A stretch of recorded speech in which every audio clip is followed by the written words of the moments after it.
Welcome, welcome. We are just going to wait just a few seconds to make sure everyone gets settled in to our beautiful panel discussion. We'll be getting started shortly.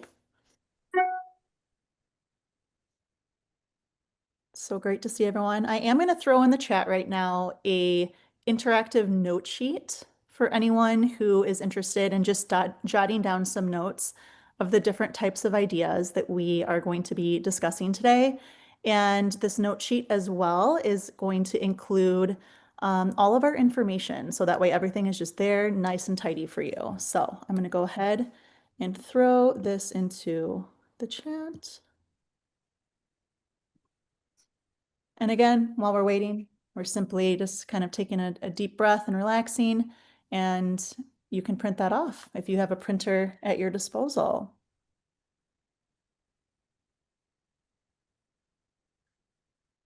All right. While we are waiting, I would love to hear where everyone's tuning in from. And yes, we would love to see your faces. So if you feel comfortable, go ahead and throw on your camera. It's okay. You don't have to be camera ready, but it's just so nice to see your interactions.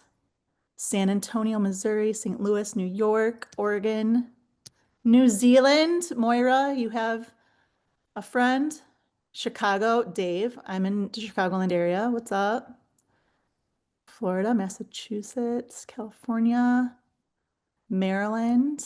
Mary, I'm going to be moving to Maryland soon. Seattle. Love Madison, Wisconsin. Great place.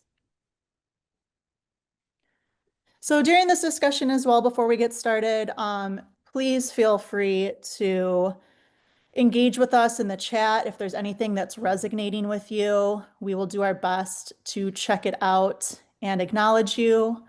And this is supposed to be an interactive conversation, and we are just beyond excited to be working with you all today. So again, we do have a few people coming in and out, so I just want to make sure that everyone gets popped in before we get started. And if you do scroll up, if you're just coming in, we do have a note sheet that you would be able to use or utilize. Let's see.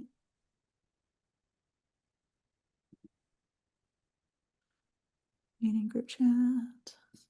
Okay, once again, here is the note sheet for anyone who would like to utilize that. All right. I think it's safe to say that we can go ahead and get started. If people show up late, not a big deal. And yeah, so hi everyone, welcome. Welcome to Paths to Support. Today we're going to be talking about different types of non-traditional healing techniques or community techniques, creative techniques to guide you through your healing journey. Or perhaps you are here because you are interested in obtaining some type of grief coaching certification or just know more about the different types of things that we have to offer. So my name is Kera Sanchez. I'm the editor-in-chief of Get Griefy magazine. And while I am not personally a grief coach, I am a colleague with these beautiful ladies here on our panel. And I'm just excited because not only have we spent some time together in person, but we've also just been growing our friendship and our relationship together and with our grief together. And it's just been a really fun experience. So I'm very excited today to highlight them and share some of their experiences and their expertise with you all. So before we even get started, I do want to acknowledge that this could be centered around some things that make our heart a little heavy. And while obviously the reason we're here is because of grief, the purpose of this conversation is to incorporate some joy back into your life. And so we hope that that's what this conversation does for you. So again, whether you arrived here with a heavy heart, a curious mind, or something in between, all of you is completely welcome. And there's no need to be any particular way right now. You're just asking you to come as you are. So If it feels comfortable, what I'm going to ask everyone to do is just ground yourself to what we're doing here today. I have a little exercise for us to get us started. So if this feels comfortable for you, I'm going to invite everyone to gently lower or soften your gaze. And you can even close your eyes if that feels safe for you. And if not, just find a spot or a point to rest your eyes on. We are going to arrive in our bodies with 2 grounding breaths, extending the exhale a bit longer than the inhale. Nothing forced. Just an invitation to notice your breath and let it support you. So go ahead and take a slow, deep breath in through your nose, filling up your belly. And exhale gently through your mouth. We're going to do this one more time. Breathe in, feeling the air come in, placing a hand on your chest or your belly, and exhale slowly, letting your body know that it's okay to be here. Now take a moment to notice any part of your body that's in contact with support. Your seat, the floor beneath you, maybe just the back of your chair, and let yourself lean into that support just a little bit more. You don't have to hold everything alone right now. Let this space and this community hold you too. If your eyes are closed, you can gently blink and you can open your eyes when you are ready. You go ahead, take a stretch, roll your shoulders if that feels good to you, and just take a moment to check in with yourself and notice how you feel right now. All right, beautiful. So we wanted to do that just to make sure that everyone has the intention that this conversation truly is centered around support, and we are here to offer that for you, or even offer you some wisdom or guidance if becoming a support person for others in their grief is something that interests you. So thank you again for being here today. We did ask everyone to just go ahead in the chat and let us know where they're coming from. So if you have not yet done that, you can do that. And again, we did place a note sheet in the chat for you. So if you have the ability to print, you can do that as well. So before we even get started as well, let's focus on the reason why we're here, and that's because of grief. We've all been touched by grief. So if you feel comfortable, go ahead and share the person or the type of loss that you have experienced. So we're going to be kind of just understanding your journey, how you found us, why you are here. Beautiful. All right, so while you guys are letting us know that, we're going to go ahead and quickly go ahead and get started with some introductions of our beautiful panelists today. Again, my name is Kera Sanchez. I'm the editor-in-chief of Get Griefy magazine, and I am not personally a grief coach, but I am associated with these beautiful people on our panel. So we're going to go ahead and let them introduce themselves and also tell us a little bit about their grief journey and where they got to where they are today. So let's go ahead and get started. I don't know if anyone wants to start.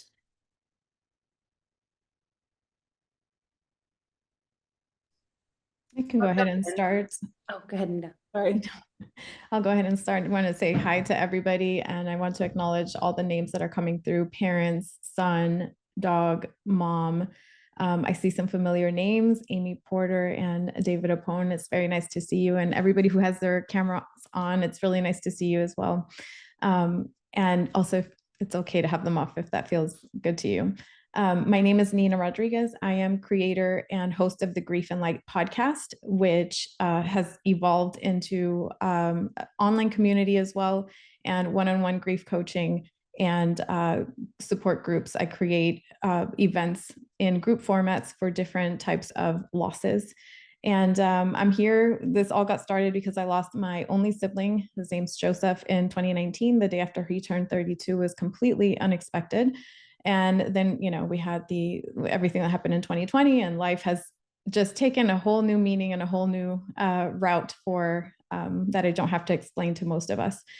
However, when I was experiencing my loss with sibling loss, I realized there is very little conversation about grief and grief for adult siblings in particular. So I embarked on this journey with essentially heart-centered curiosity to better understand what it was that I was experiencing. I was feeling things I didn't have a name for.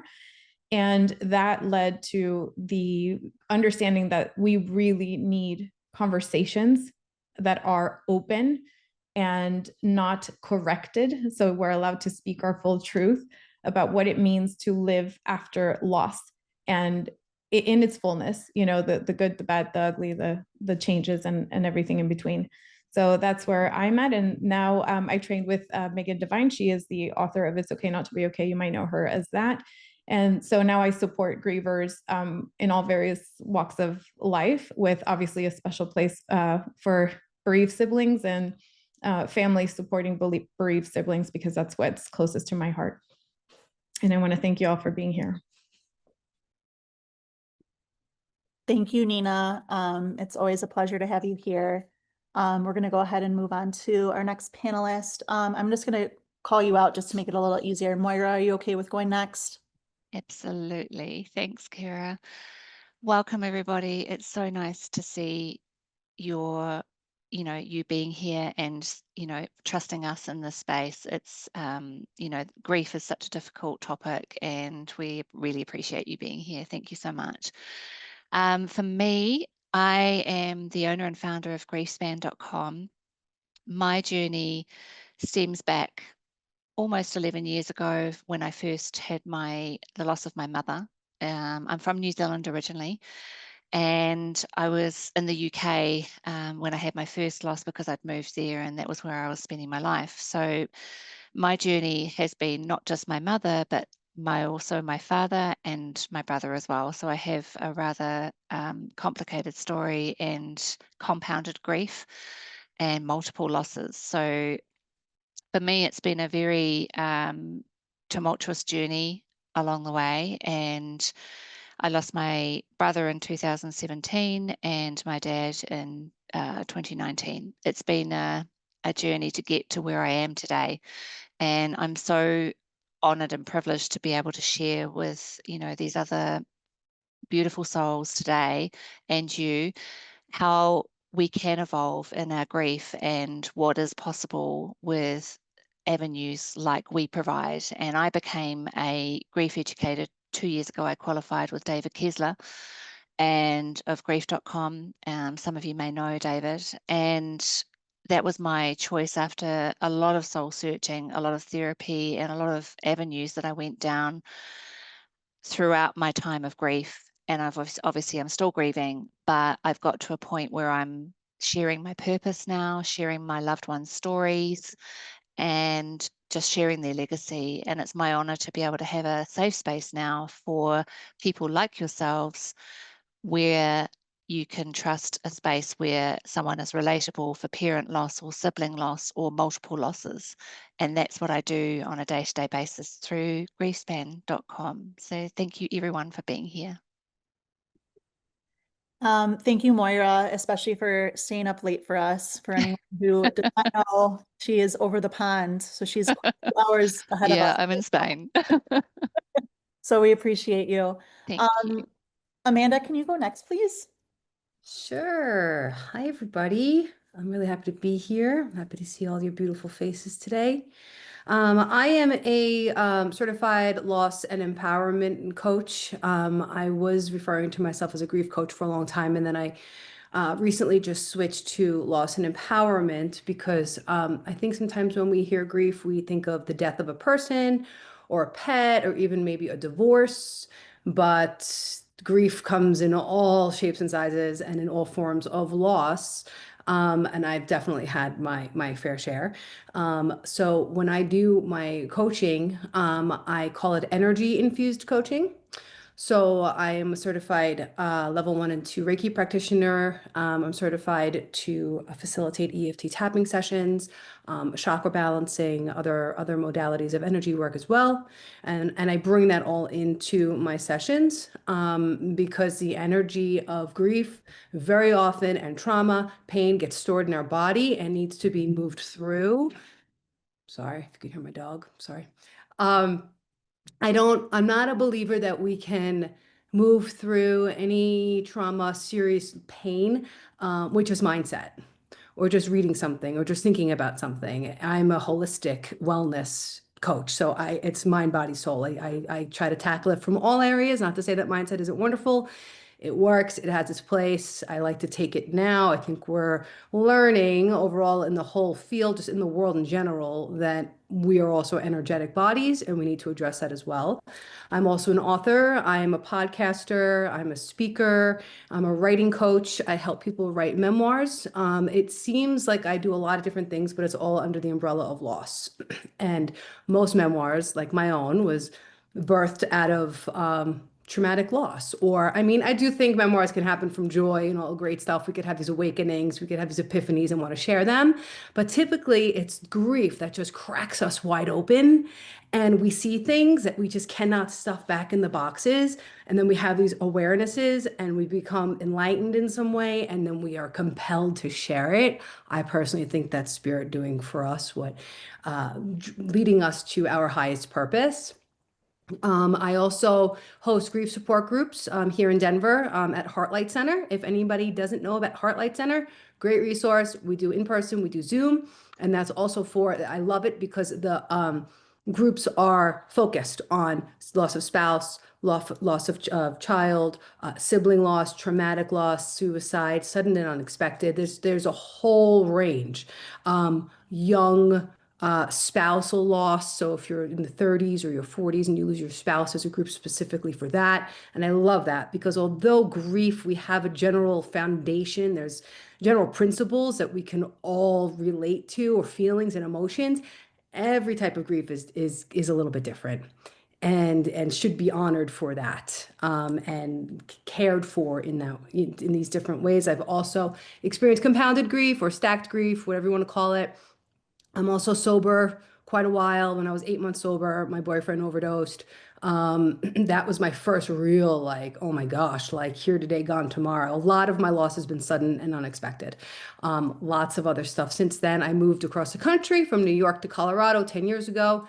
Huge identity crisis, another form of loss. I've had a lot of ambiguous loss of hopes and wishes for relationships of people that are still alive, that I had to come to terms with and accept will never be the way I want them to be. That's hard. That's really hard stuff. And my most recent and most painful loss was my brother 7 years ago from an overdose.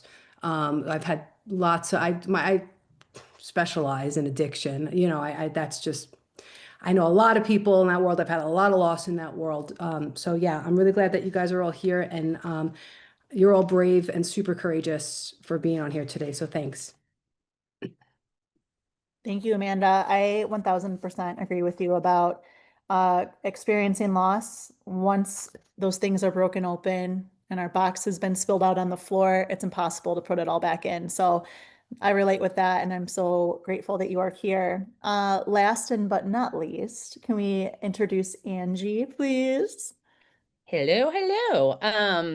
I am Angie Hanson, and I am the owner and creator of Butterflies and Halos. It's a grief greeting card stationery company, and I started that in 2022 just for a way for friends and family to walk alongside their people that are grieving, and how do they show up without trying to fix them. And through that, I have, it started out of my losses. I lost my 1-year-old son 6 days after his first birthday in June of 2006. And then a year later, my husband was diagnosed with cancer, and he battled his cancer journey for 16 months. And he lost his battle in February of 2009. And then my brother, who had been battling a brain tumor for 5 years, he unexpectedly lost his battle in April of 2009. So exactly 2 months after my brother did. So within 2.5 years, I had lost three of the most important people in my life. And I was raising a daughter who was 6 at the time. And then fast forward in 2018, I lost my sister-in-law from my first marriage to alcohol abuse. So, there's I learned then that there are so many different ways that we have to grieve and we have to show up. And with my husband's cancer diagnosis, I believe that he did not grieve properly and he didn't have the tools or he didn't utilize them. And there wasn't the social media presence that there is today back in 2009. And so I just believe that that cancer in his body manifested after the death of our son. And, that's how do we get that out of there so we don't, become a disease infected person? There's healthy ways to grieve and there's not. So I decided along the way, I am also a published author. And I do a lot of podcasting, and I became a grief coach at the end of last year. And I just honestly believe in sitting in the mess and not rushing through our grief. But I believe healing isn't about getting over someone, it's about carrying their love forward.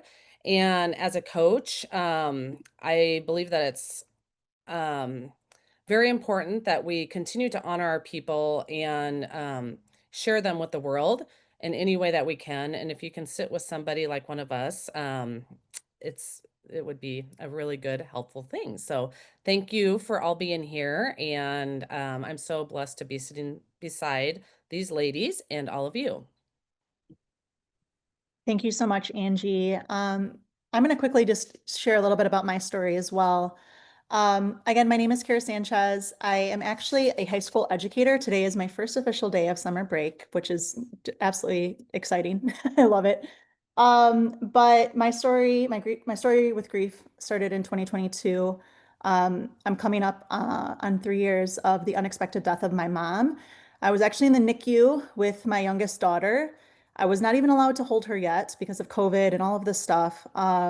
But I literally was able to hold her. And then the next moment, I'm on the phone with my dad, finding out that my mom had unexpectedly died on her vacation in Italy at the age of 57. So essentially, I was thrown into the deep end of grief, and I truly didn't understand what to do with it and how to move forward. And I think that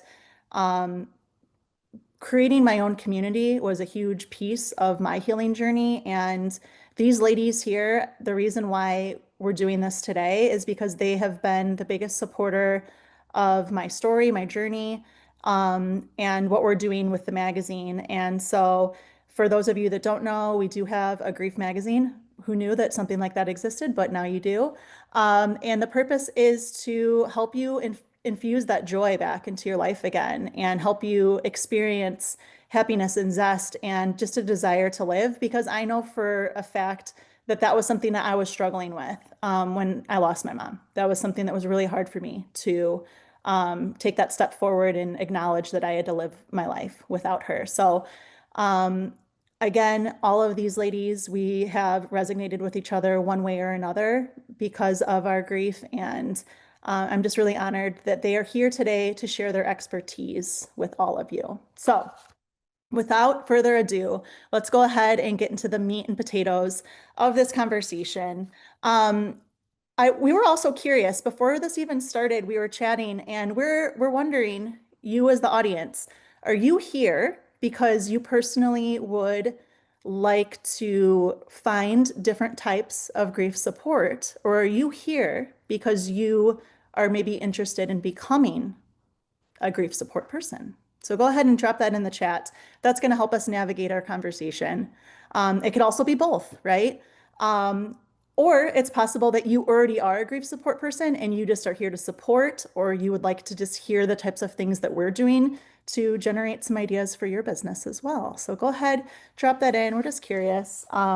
But yeah, we're going to go ahead and get started with this conversation. It's very informal. We just have a brief outline, some questions that I would like to ask these ladies. And we're going to go ahead and get started on these roles, these alternative roles.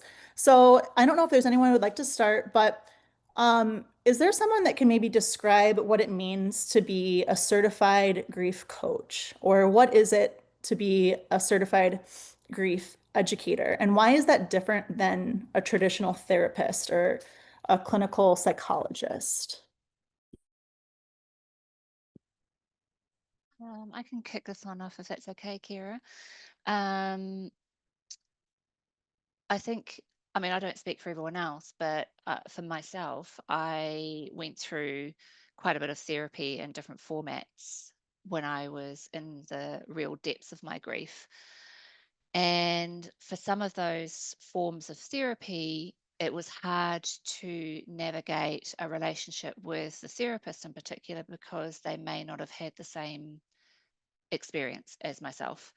Um, Having said that, mine is quite a complicated situation, but it was always hard, not every time, but in particular to relate to the specific person that I was speaking with, just purely because they didn't know, they may not have had parent loss or they may not have had sibling loss, which is part of the reason why I started doing what I'm doing. So, as a grief educator and coach, for me personally, it isn't about the fixing it or looking at going into the past and looking at, for example, this is just a pure example, looking at childhood trauma or things that you're dealing with from the past. This is more about looking forward and being there to listen. So we as grief educators and coaches are there as relatability coaches and people that will listen, because for myself, and quite often, I haven't been able to find someone that just listens, because quite often we're in relationships or, situations where we have either friends or partners that don't get what we're going through. And we need to spend time with people that get where we're coming from, understand what we're going through, know where the grief waves are coming from, and just sit with us in those moments and hold our hands and go alongside us in this journey. For me, it's been, I wish, 10 years ago, I wish I had this person. I wish I had someone like we've got here today, because I didn't have it. I had therapists and counselors, but someone that really, really understood what I was going through, what just wasn't either available or I just hadn't found it. And I think, we're blessed now with so much social media, things like you're doing, Kera, with Get Griefy magazine. And, we're so blessed in this space now that we have so many options, for people like us that do what we do, especially on this panel and others that we know in this collective as well. But for me, as as a grief educator, it's such an honor to be able to hold that space for someone else, knowing what I've been through and the journey that I'm still on, that I can relate, to whatever individual may come my way, or I can share, whether that be on an everyday environment where I might see one on the street. I might see people on the street. It doesn't mean that someone's come to me through a website or whatever it might be. I see people most days that I can tell that they've lost someone, or they're going through some form of grief. And that's, I have more understanding and more empathy now as a griever than I would have had before this. So I think, we do great things that aren't just therapy based. And quite often therapy and grief education coexist, and you can do both at the same time or one after the other, because they do complement each other at times. It obviously is all very individual, very unique, and depending on your situation and the person that you are. 1000%. Yeah, a lot of times I think people have this misconception that you have to stay in a lane, and that's just not how it works. Like you can really choose, you can choose your own journey, choose your own path, just like the books, right? And so you can go down one path, decide that that's maybe not working for you, go down another, or you can simultaneously have one foot in each. So there's just so many different options, and I'm glad that you're able to break that down for us. I don't know if there's anyone else in the group that has anything else to add to that. I know I had another question about when would someone benefit from working with a grief coach versus seeing a therapist? Like, is there, I don't know, one benefit versus the other? I'd like to chime in on that one. And first, I want to acknowledge that a lot of people said both. You're here for both the support and the supporting side. And so much of the reason each of us is here is because of that. Grief thrusts us into living in the both and of life, and we embrace it fully. We become that person that we needed when we were going through the thick of it, like Moira said. And so with grief coaching or grief education, grief guidance, keeping in mind that we're still in a very kind of uncharted territory here with all of the support that we're providing. There are some structures. However, grief support looks different to everybody. What's helpful to me may not be helpful to you. And one example is we all grieve differently. Everybody, some people have that quiet grief close to the heart. They want to keep it to themselves. And other people like me, create podcasts because we want to talk to the world, literally. So anywhere in that spectrum, it is a-okay, however you grieve. And so one example that led me into this path is what I found most helpful has nothing to do with traditional therapy. Traditional therapy is very useful and it's, I would dare say, necessary. But what I personally found helpful were very whimsical things, like the little signs that I would get from my brother that I just couldn't explain, but they just felt so real.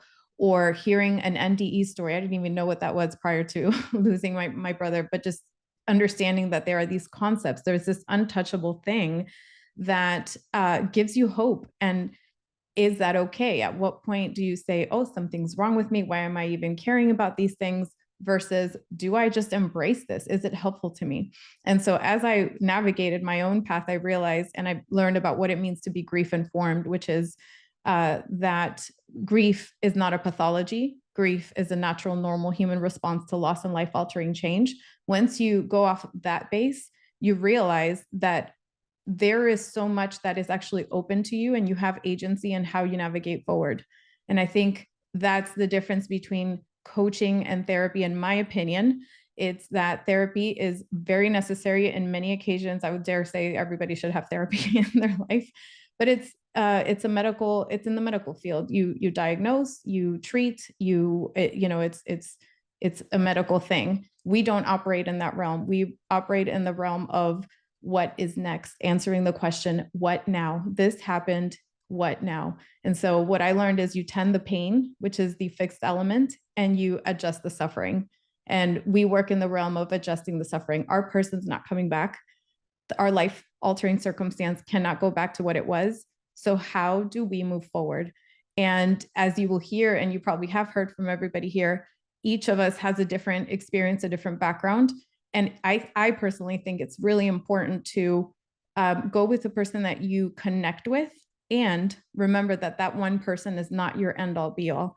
I am a fan of telling people that I work with, please try different modalities. Please try talking to different people, join different groups, find what works for you, because each of us has a flavor and, a different sound, a different color, a different flavor, a different experience. And so that's another thing. There's an abstract element to grief coaching because it's very personal. Grief guidance is the phrase that I prefer.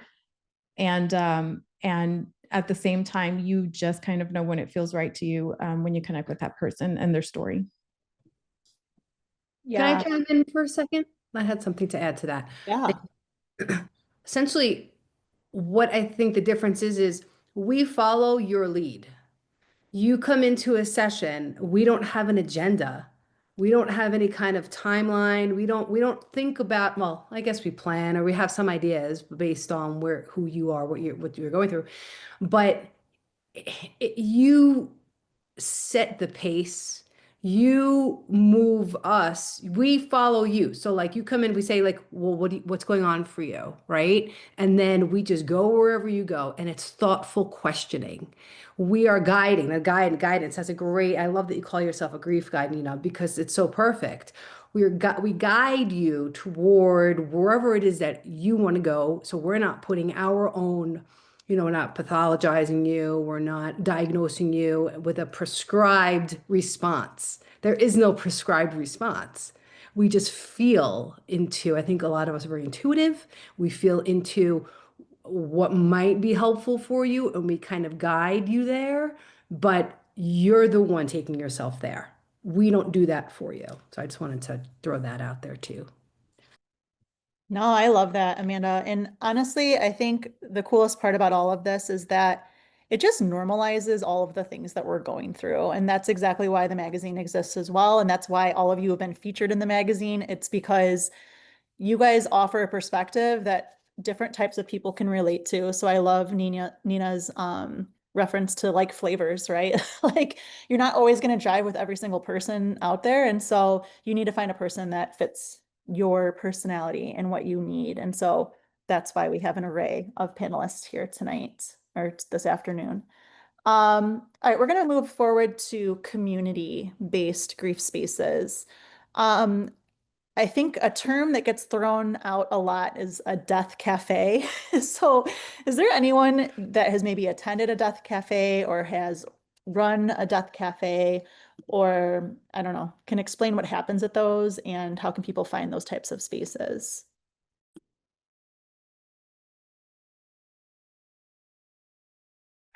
Kara, did you want me to say something? You could go ahead and say something if you've been to one. I would love to hear it. Sure, I actually host two different death cafes. Well, they're both in person. One's in the town I live in, another is in New York City. It's a club through Creative Mornings, but a death cafe, number one, you can find them on deathcafe.com, right? They were started over a dozen years ago. There have been over 19,000 meetings of death cafes around the world. They happen online, in person, and they are spaces in which people talk about grief and loss, dying and death. There is no agenda. The agenda arises, the conversation goes where people want it. It is not a grief support or a grief therapy group. We specialize in having tea and cake. And that's essentially it. They tend to be an hour or an hour and a half long. I tend to make mine an hour and a half.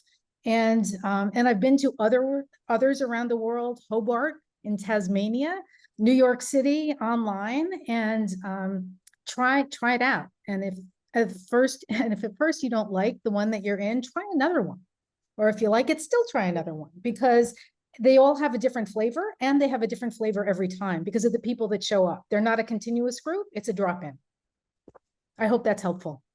That is helpful. Thank you so much, Jill. And that was fun to have some audience participation. And that's really cool that you were able to share that with us. I really enjoyed that.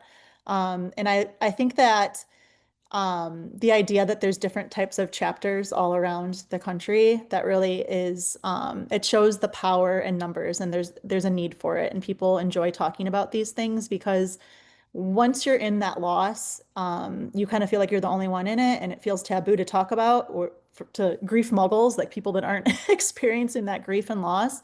So I think that that's an important place to go and share what it is that you are experiencing. But can I raise something? They're not always just for people with loss. Death cafes also is for people we don't talk about death. So it's also to just bring the ideas of end of life and death for people who might want to, maybe they're getting older, maybe something's going on, but it's not usually focused after the loss, though it could be. It's as much kind of normalizing the conversation about end of life and death. And I think it's an important distinction as we talk about it. Thank you. Yeah. No, thank you. And I would say too that like, I know Nina touched on this earlier, but I went on a full-blown rabbit hole of like what happens after you die when you experience a loss. So sometimes it's just like curiosity and you just want to talk about these things. We have time for one more person to go ahead and share something, and then we're going to move forward. But Andrea, do you want to go ahead and unmute yourself and share? Yeah, I just want to add to, I've been to a couple online death cafes. So if there's not one in your area, or if you can't find one in your area, there are, I know there's a couple that I found on Eventbrite that are continuous. So they're either like biweekly or monthly. So that's also an option. Beautiful. Thank you, Andrea. Can I chime in really quickly? Yes, go for it. And I want to give a shout out to Andrea. She hosts amazing creative grief experiences in Arizona, if I'm not mistaken, right? At the Yes. Grief Nook. So shout out to you. But alongside with the conversation about death cafes, I know that I spoke with somebody in Australia and they have Dying to Know Day, I think it's called. I think it's in August 8th. Don't quote me on that.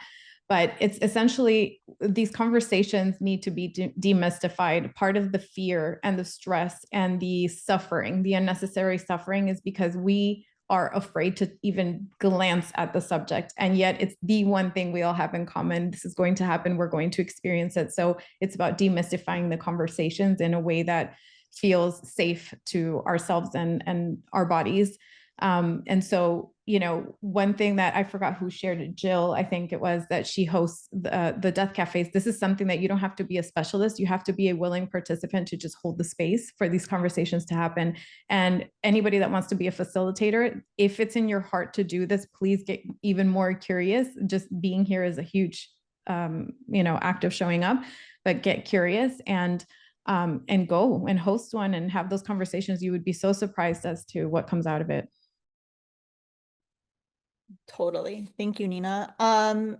We're gonna kind of dive into either grief circles or some type of community ritual that we could participate in and how they would support our healing journey. I don't know if anyone would like to talk about that. I can kind of speak to that here. I live in Nebraska, and so we do talking around like the grief circles. When I first lost my son, there's the Compassionate Friends. And so they do that's a worldwide organization. There's many chapters all over the world in your local area. And that is helpful for many people. It's specific to a child loss, or if you're a grandparent and have lost a grandchild. And then locally as well, and they do the worldwide candle lighting every year in December. So that's kind of like a ritual that they do.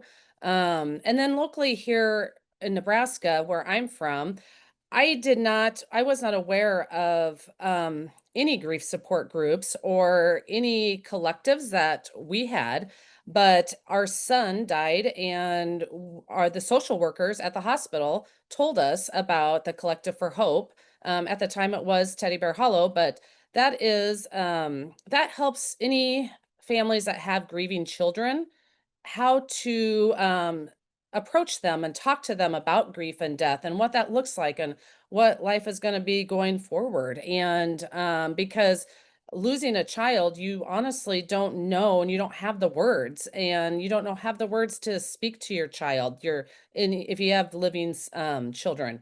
And that was one of the most beneficial things for us as a family, was receiving the words on how to speak to our daughter after our son had died. And then I had those tools for me going forward when my husband died and my brother died.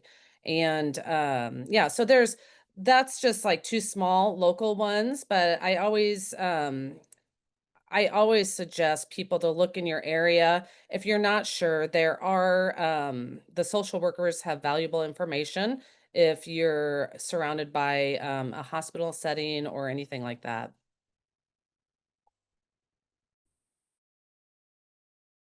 Beautiful, beautiful. Does anyone else have anything else that they'd like to share about circles, community rituals, communal healing, if you will? So I just wanted to share that retreats are, I'm also a retreat leader, and we do a couple a year about transforming it's basically your journey to a transformative journey to an empowered life after loss. And the beauty of it is that, again, we were all in it together, like me and my partner, we facilitate it, but you bring your experience and your gifts and whatever you want to offer, and we're in it together. It's a real communal experience. Ours are really for women. So when we know that we're not alone, and we know that we're in a safe space where we're holding each other and supporting each other in this healing process, it's extremely powerful, and bonds are made. and you make friends and you carry this lasting experience with you. And not just in my retreats, there's tons of retreats all over the place. Go on Facebook, put in the search bar, grief retreat, or just Google grief retreat, and so many will pop up. There are a lot of them that are on Zoom as well. So I think those types of spaces are really powerful, where there's actual guided sessions, right? Whether there's meditations or breathwork or sharing or journaling or whatever it is. And then there's also just time and space to have that community, to be there together, to get to know each other. And I think grief can be a very lonely experience. And having somebody there that's just like a peer, that's just with you in it, like right here, I think that's very healing and powerful. So just wanted to share that. And I'd like to chime in simply with the fact that, we're all part of this network. Let's Reimagine, their website has an amazing, list of offerings from all over the world. And just even us, Kera created the Get Griefy Collective. There's so many of us coming together to offer different services based on loss.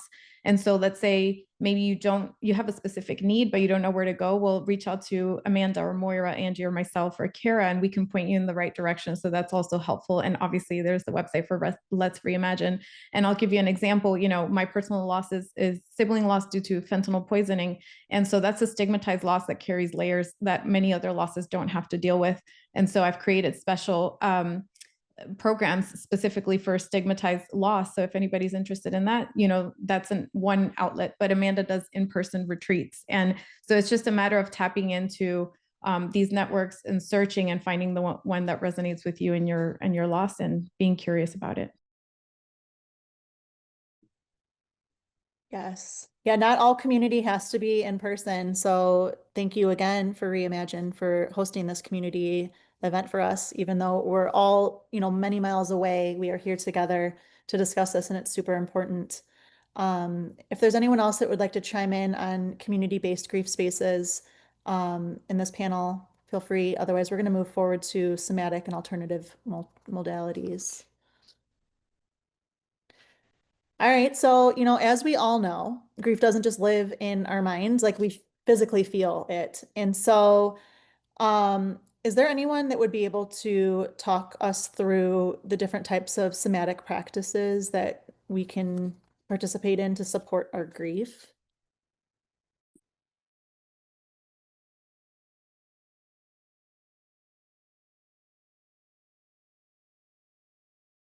I can, but I feel like I've been talking a lot. So if one of the other wonderful ladies, I know Nina does some stuff in that realm too. I don't know if anybody else This wants. is your specialty, Amanda, so go for it. Okay. So yeah, there's a lot. There's different somatic practices that's like a buzzword lately, right?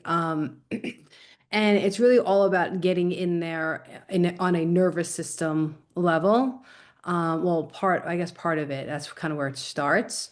So different breathwork modalities, there are many different ones, and there are ones that work to quell anxiety, to quell fear. There are ones that will enhance your anxiety, like quick breath of fire stuff. Like there's a lot of different modalities. So I would recommend, if you look into those, anybody here, make sure that you do a little bit of research about what the result is going to be, right? So I would put in like, reduce, breathwork to reduce anxiety, and then there'll be a pattern that will come up.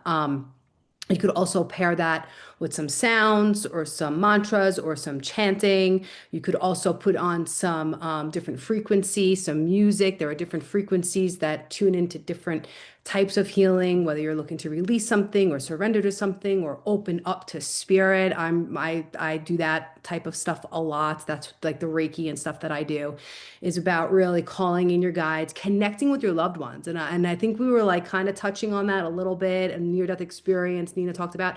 Like it's real, and there is so much beyond the veil, and there are so many people's stories that it can't not be real. It's just not fully accepted. We're getting there. I think we're moving in that direction, but energy never dies, right? So how can we use these somatic practices to also open us up to spirit, to our higher selves, our higher guides, God, source, universe, whatever you want to call it, right? To me, it's all just a loving, beautiful energy that wants the best for me, my purest and highest good. Then you can move into meditations that can do the same thing, that can help you connect with your loved one or just bring you a sense of peace, right? There's plenty of guided meditations. It's all about resetting the nervous system by what's what I'm looking for? Neural pathways. So resetting your neural pathways. So when we think a certain way, we have these neural pathways that get carved in our brains, almost like a superhighway. And when we have the same thought or the same emotion or the same feeling, they get carved deeper and deeper and deeper. So it's much easier to go back to that painful experience, that memory, that trigger, whatever it is. So what we want to do with the somatic practices is carve new ones. Think of it like a superhighway. Like you're on this, you just want to, you want to take a different exit. You want to take a different exit. You don't want to keep going down that same path that gets you to the same place every time. So these practices, whether it is, Reiki, and you can do this, a lot of this stuff on your own. Like a lot of the stuff that I teach, like the tapping is with meridian points. You start here, then you go here. It's chi, we're moving energy. So you're tapping on these meridian points as you are telling yourself basically a new story. A couple of different phrases you say, and as you're telling yourself and you're speaking these things, you're actually moving energy at the same time to rewire these neural pathways. That's what I was looking for. Rewiring these neural pathways, because like Kara said, it's living in the body. You do not heal trauma by reliving trauma. I'm sorry, I'm just going to say it straight out. Talk therapy does not heal trauma. It doesn't. Talk therapy, maybe in conjunction with other modalities, is helpful. Therapy is great. I was in it for 5 years. I did tapping with my therapist. I love it. I'm a licensed social worker. I'm a big fan of therapy. However, I watched my husband, who's a 9/11 first responder, suffer with PTSD with 20 years of talk therapy, and he was getting worse. And I said, it's just not helping you. You're getting worse. So then he went into EMDR, which is another eye movement desensitization reprocessing. So it's about moving the eyes, bilateral stimulation as you're speaking, as you're looking at this light. There's a ton. There's hypnotherapy out there, there's different modalities of that as well. Some of them are just deep, deep, deep meditations, like you're conscious. But again, it's about using your senses. It's about using your body to rewire these memories and these feelings that automatically come up because they live in your prefrontal cortex. When you do this work, some of it is super powerful to move that memory to the back of your brain so that it is not forcing you into these spaces that you don't want to be in anymore. It's really freeing. What other somatic? There's a lot. I mean, you could take this stuff down a whole rabbit hole. It's super cool. A lot of people are doing really cool things around it. So just look into it, and it might be something that suits your fancy. Thank you. I know Amanda is like a resident expert when it comes to these types of things, but for those of us in this group that are just beginning to explore this, what would your recommendations be if anyone's just like dipping their toe into it? Just keep it super simple. Just keep it super simple. Start with a few vagus nerve breaths. So our vagus nerve runs from our gut to our brain. Everything starts in your gut. Everything. We have a gut brain, a heart brain, we have a brain. Everything starts in your gut. If you can activate that vagus nerve, okay, that then activates, you engage the vagus nerve, it activates your parasympathetic nervous system. Many of us are living in our sympathetic nervous system, which is the anxiety, which is the fear, which is the unsettled feeling, right? So big breaths in, a big breath in, inhale, sticking out your belly, your abdomen. And it seems counterintuitive because usually we breathe in, we suck in. Practice breathing in and sticking your belly out at the same time. Do that. I like the elongated breaths. That's huge for quelling anxiety. In maybe for a count of 4, hold it maybe for a count of 7 if you can, and then out for a count of 8. Engaging that vagus nerve is going to do it like 3 times. It's going to take 30 seconds, and it's going to bring you right down. You're going to feel grounded, and these thoughts that are controlling you and forcing you to do certain things, feel certain ways, it's going to all calm down. So just simple. Keep it super duper simple. And meditation could be anything. You don't need to sit there completely still. It actually, that's like, yeah, that's great. That's awesome. And if you can do that, great. But most of us as beginners, a lot of chatter, a lot of stuff going on in there, right? You can picture like just like a river, or just like a river. And if you have a thought of, oh man, what am I gonna make for dinner tonight? Just see it, let it flow. Don't judge yourself. That's the number one cardinal rule. Do not judge yourself when you're doing this. You can even listen to music. You can listen to the birds chirping. You can have a focused meditation. We're actually focusing on something. Your brain does not have to be empty. Take the pressure off yourself to do it right. Thank you, Amanda. We're going to take a quick pause. I want to go ahead and ask our audience here. So far, what has been a takeaway from you? Is there anything that has interested you, has intrigued you, makes you want to know more? Go ahead and drop in the chat. Just let us know what have your thoughts been so far before we move on to the next. Kara, while they do that, if I may, Yeah. so much of the physical grief is physical. Grief is a physical experience among many things. And part of it is, returning a sense of agency to the body through all the different methodologies, and understanding that not one methodology is right for everybody. And when we're in early grief, we have to start slow.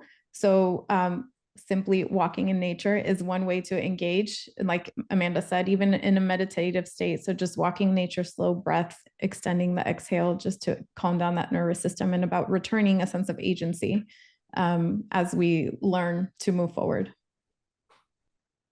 Beautiful. We do have some questions in the chat. Death Cafe of interest. Any suggestion online? Flo, are you referring to death cafes that meet online? If anyone could speak to that, that would be great. Recommendations for coaching, training, and programs. I think what would be the best for that is when we are done with this conversation, we'll be sure to send out an email blast with some of these pieces of information. And I think that all of these ladies would be able to share with you the programs that they participated in and what they liked about it. I think that would be really helpful. So we'll make sure to get that to you, Catherine. Beautiful. Lots of interest, really interesting. Good. Thank you. That's the goal. We want to keep this conversation going, making sure that we're touching on all the different types of things that we're talking about today. Grief to gratitude. Okay. All right. So this is on my list of a question, and I was hoping that someone could talk us through the idea of social prescribing. If anyone could just talk to us about that, that would be really great.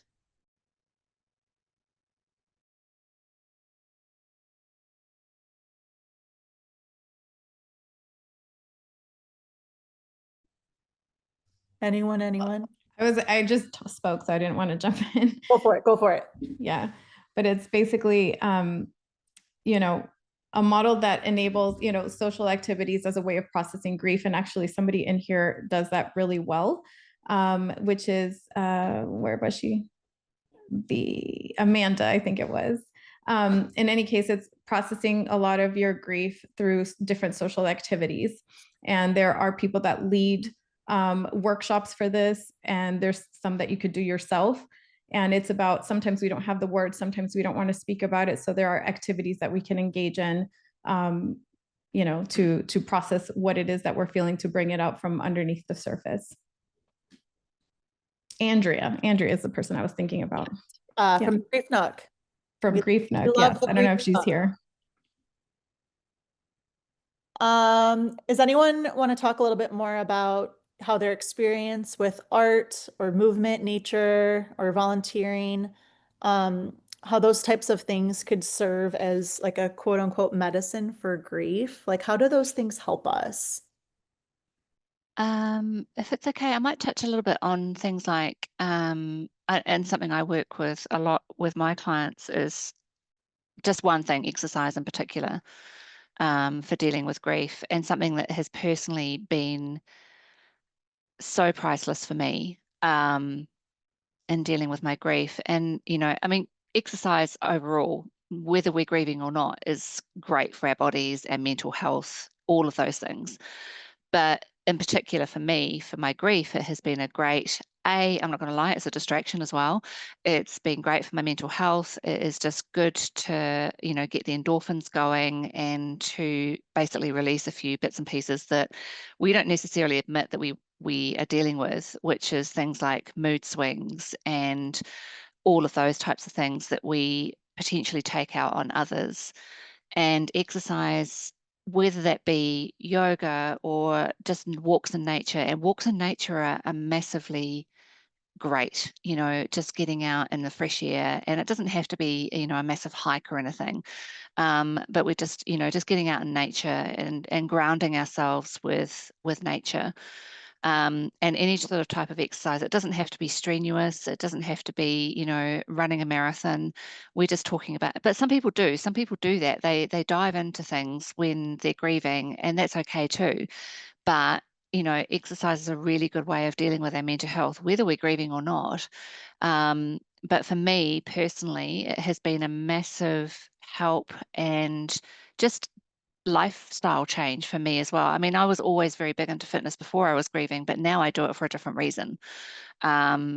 Just for obviously maintaining my mental health, but also just for feeling better and not potentially taking things out on other people. Because I was very aware that I was doing that very early on in my grief. And so I think it's just a really good way of acknowledging the fact that, there are other forms of coping that we can utilize, that we've talked about quite a few of them already here today, but exercise is a really, really good one, along with all of those that come in combination. It's all a big holistic approach, right, with nutrition and sleep and exercise together, and probably other things too. But it's it has to be a combination of things. But exercise for me personally has been a really big outlet for healing and coping day to day. Thank you, Moira. Going Kera, back, Kera, can I just add something too? Just real quick, just to piggyback off some of that, but my biggest thing is for people to get creative. When I was doing facilitating group meetings at the Collective for Hope, you'd sit in a room full of people, right, that all had different types of losses, and they come together and nobody wants to talk about their grief because it's for one, you're grieving, you're sad, you're uncomfortable, you don't know, you don't want to talk at all. And so I was like, how do I get people to start just sharing a little bit here and there? And one of the biggest things I did was I got creative with like adult coloring books. So I got adult coloring books and brought markers, and as soon as people started doing that, they'd sit there and they'd be doodling and coloring, and people started opening up because they didn't have to think about looking at people. They weren't watching people just stare at them. It wasn't just an empty room, like who's going to go next, who's going to go first, kind of like, how it goes. And so so yes, getting creative with coloring, because it takes your mind to a different realm is what it really does. And then also, writing. And even if you don't have to become a published author, you can write and write and write, and you can doodle in your journal as well. And then you can either throw away that or burn that journal or those writings to release a lot of the anger, because some people have a lot of anger surrounding losses. And that's another way just to, release some of that. So I like to get creative on the sides of, the coloring, the journaling, and different things along with that. Anyways. thanks, Angie. Yeah, and let's say you don't want to burn it. Let's say you want to provide yourself a platform for those places to live and share with others. We do at the magazine offer every issue a community blog, and people have submitted poetry, blog posts, different types of doodles and drawings and photography and like reflections. And so that's always available as well for you if anyone is just ready to share what they have done with their grief. We're always available, and that's available on our website. And Nina, I love how you talked about social prescribing in a sense of just like kind of getting yourself to do a little bit of something every day. I know in the beginning, during that acute stage of grief, you truly just want to lay in your bed and not do a dang thing. But if you can socially prescribe yourself to just do one thing a day that gets you out and living life, I really do think that that's how you live more in the life side versus the liminal space of just feeling so connected to the dying that has occurred in your life or the loss that has occurred in your life. So I really think that this is a valuable insight for all of us to just think about the different ways that we can express our grief. So we only have about 15 minutes left, so I just want to be mindful of our time, and we're going to move forward to the final, I guess, group of conversation that we would like to talk through. We want to talk about access, equity, all of that stuff, because we do understand that traditional therapy can be expensive and not everyone has access to healthcare, insurance, all of those types of things. So is there anyone that would like to speak a little bit about where people can find free one-off support when they're in crisis or just want to be seen in their grief? Sure, for the sake of time, I'll go, but Let's Reimagine is a great platform for obviously many of the free ones. So that I think I'll speak for myself. I offer a free online community for grievers that you can access anytime, anywhere, and share as much or as little as you like. I have the podcast as well. There are many other people in the grief space who have podcasts and communities that are open to anybody who wants to join. And finding the groups, there's virtual groups, there's in-person groups, a lot of the organizations that we mentioned here as well, and obviously connect through Get Griefy, and us, Angie, Moira, and Amanda here can also point you in the right direction. There's, it's a matter of trying different things. Like I said, I look at it as flavors and we decide which ones resonate with us. And I really, really encourage everybody to go ahead and try different things, and you'll eventually land on the ones that resonate most.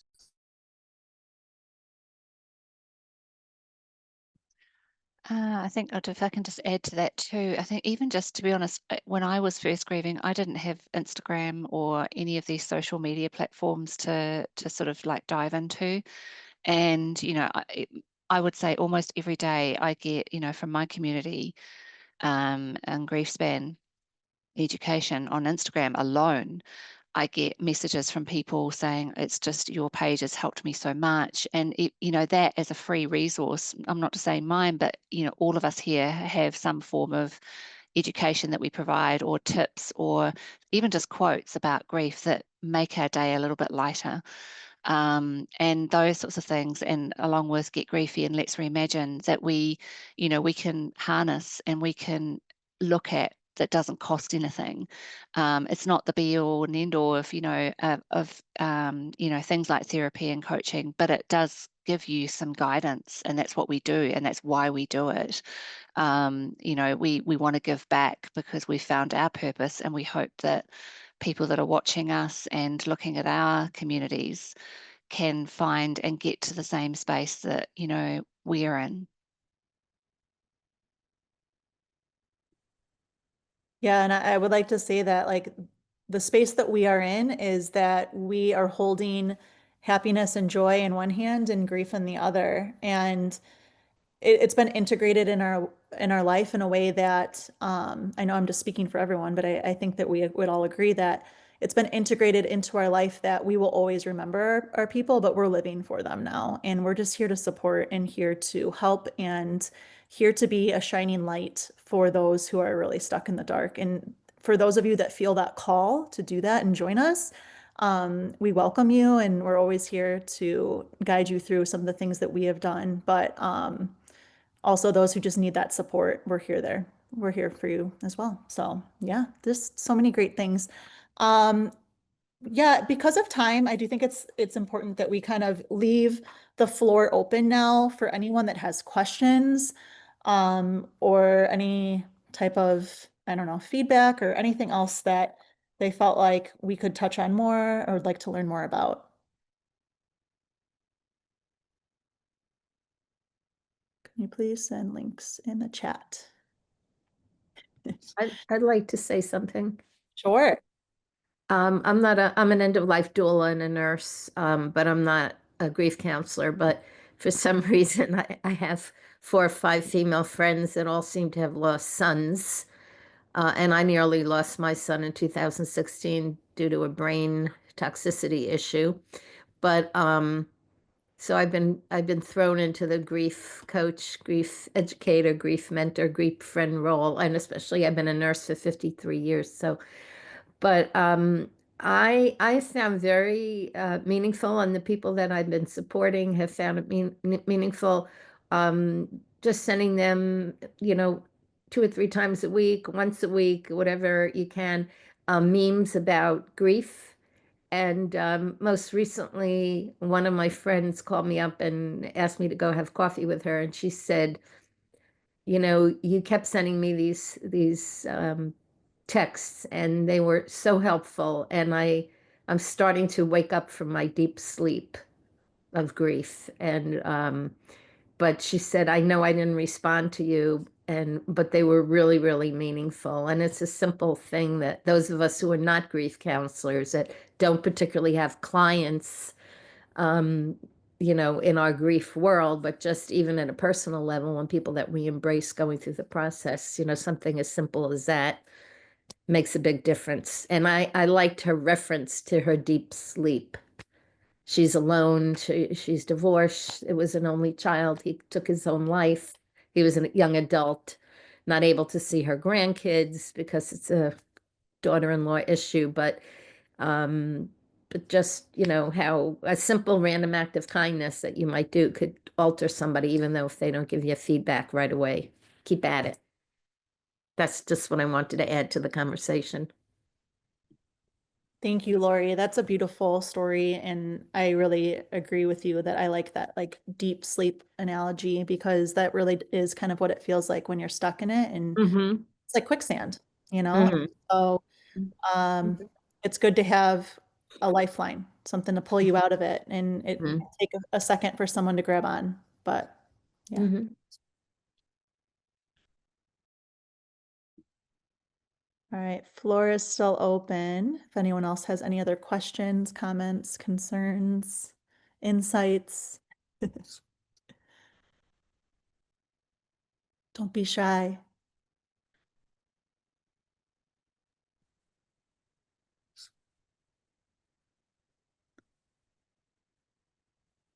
I know that someone did ask a little bit about the Death Cafe stuff, so please make sure, let's see who that was.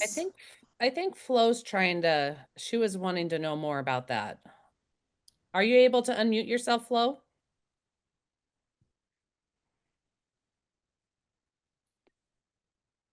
I wish I could find her question now. It disappeared. Yes, thank you. Can you hear me? Yeah, we can hear you.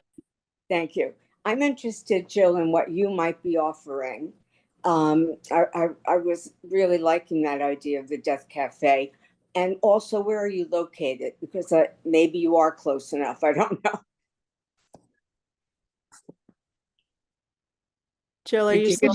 Would you like me to answer? I can. Yes, would you mind? Sure. I'm located outside New York City, but I run one of the Death Cafes in New York City Okay. and another one in Suffern, Rockland County. Okay. But if people are interested, I would also be willing and happy to offer one online. Oh, wonderful. And I'll have your contact information at the end of this. You Yes. certainly can. I will put it in the chat now, but it's just my name, Jill at Jill Greenbaum. Oh, good. Okay. Thank you. Sure thing. Thank you. Yes, I see. Also in the chat, Amy is bringing up that in our own grief, it can be healing to help and heal someone else. So that's something that I think that's why we're all here, right? I would agree with that, that's probably for me, been one of the most instrumental pieces of my grief journey.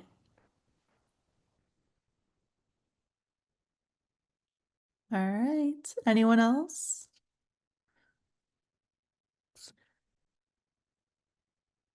Well, I think, it's about time that we do wrap things up. I really would love to take the time just to acknowledge all of you for being here today, regardless of what brought you to Reimagine's website to sign up for this. We hope that you've gotten something out of this and you are leaving this reunion feeling refreshed, feeling inspired, feeling ready to tackle something new when it comes to grief. And I would really just like to thank Reimagine for allowing us to share this with you all and being a platform and a champion for all of us. So thank you very much to that. And again, we will be following up with an email with you guys. We can share some of the information that we uncovered today and get you all of the links, all of the things. And again, on the note sheet, I know this is at the end of the meeting, but it's something worth sending one more time. On the note sheet that we gave you at the beginning, if you didn't get a chance to download it or anything like that, at least all of our immediate links are on there, like our social media handles and things like that. But I think that's about it. I'm really just thankful that everyone was here to join us today. So Thank you, Kera. Thanks, Kera. Thank you, Kara, and everybody who is here today. Really an honor. yeah, Yeah, thank you. absolutely.